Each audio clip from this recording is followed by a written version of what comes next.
everyone, and welcome to our 3D printed sandcastle tutorial.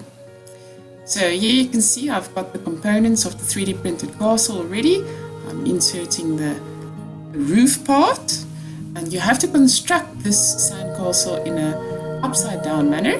So I'm making a little hole in the sand just to stabilize it while I can slot in the rest of the little bits.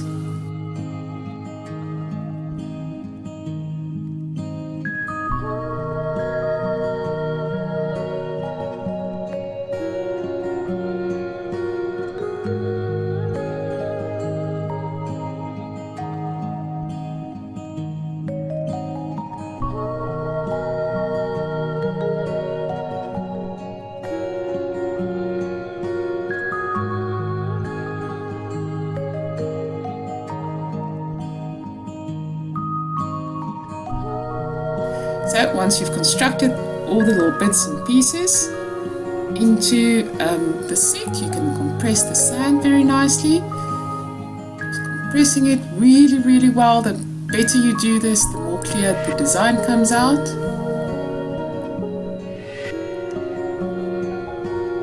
And then once you've really filled it up, compressed very nicely, you're ready to turn it around and take off all the little separate parts.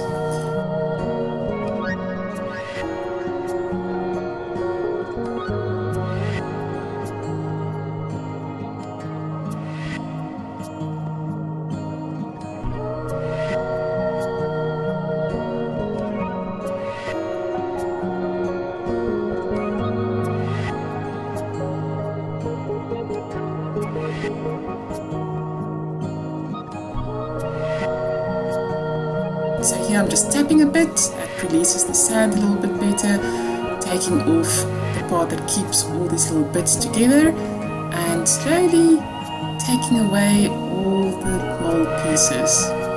And it's amazing how much detail you can get from this.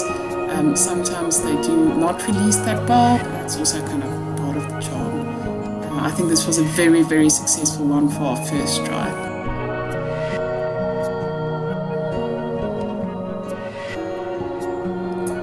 There you have it, a beautiful sandcastle made from a 3D printed mold.